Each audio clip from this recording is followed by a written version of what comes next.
afternoon, ladies and gentlemen. Can we start the next session?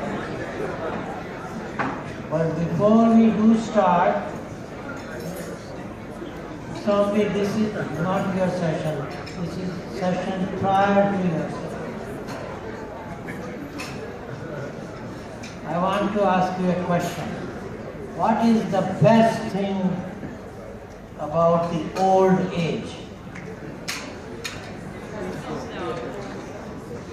Wisdom. Any answers? Wisdom is one answer. Any other answer? I thought there would be many answers. Should I give you the answer? The best thing about old age is it does not last too long.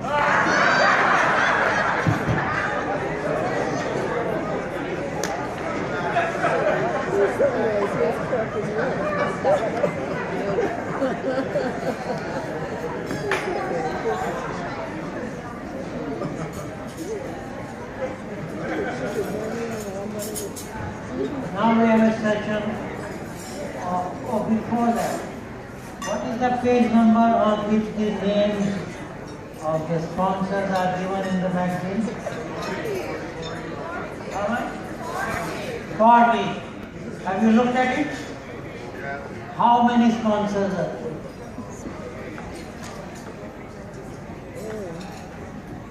How many?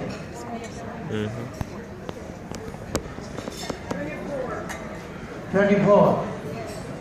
And how many sessions are there in this conference?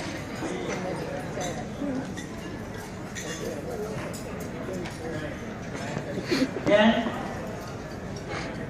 And I won't ask you how many speakers, because there are too many to count. Now the next speaker is Brian Strong. He is not so young as he looks, because I know him for a long time. That means he must have grown. But he's a visionary. He's going to give you something which nobody else has given so far, at least publicly. That is his vision of Jamaica Stock Exchange in 2030. His bio is given on page. Which page is the bio? 3. Right.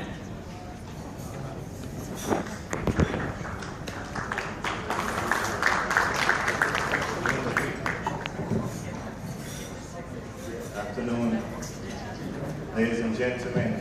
Good afternoon, colleagues also. I am as young as I look, that's very clear.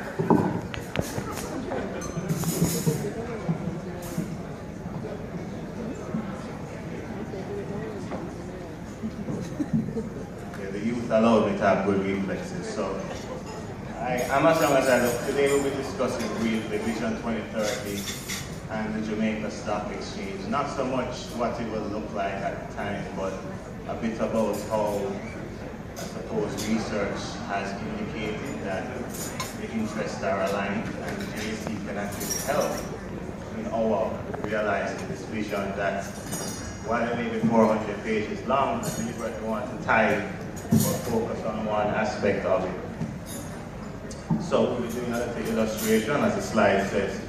So we all know about Vision 2030, having been here today, so I really won't spend a lot of time on it, except to say that the particular section or objective, which is making Jamaica a place of choice to work, live, raise families, and do business, has a lot of implications, and the Jamaica Stock Exchange, based on past performance, has actually done a lot to contribute in our moving towards this, and that's what we'll attempt to draw attention to today. So it's 3 points. The first of which I would like to illustrate is economic transparency and diversity. So when you think of the USA, there's all these pockets of commerce, and we'll see a few there, the oil belt, Wall Street, Silicon Valley. But Silicon Valley is characterized by a lot of entrepreneurs and a lot of funders of deals, so deals get funded, and every now and again one of these deals changes the world. So you have Facebook, you have Apple, Cisco, Intel, Google, eBay, PayPal, etc., all in this area in San Francisco. So in 2004, Peter Thiel, who was part of the PayPal mafia, invested $500,000 US for 5% of Facebook. The valuation was $10 million. In Mark Zuckerberg attending that meeting in shorts, a hoodie, and slippers. In 2012, that 500,000 was worth 1.4 billion. Now, if you multiply Peter Thiel by 200, you kind of get the idea as far as how or why some outlandish deals sometimes get funded in Silicon Valley.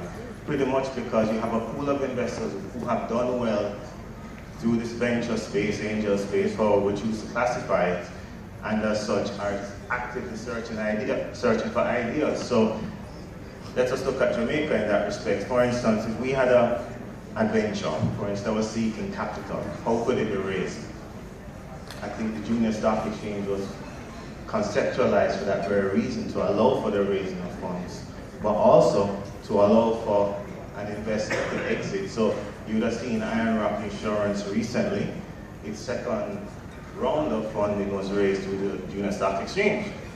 And naturally there may be other deals in the future through which the founders or other investors who may have come in at an early stage will be able to exit. Now this is part of what a developed world looks like, which is what Vision 2030 is all about, making Jamaica, or envisioning Jamaica as a developed country.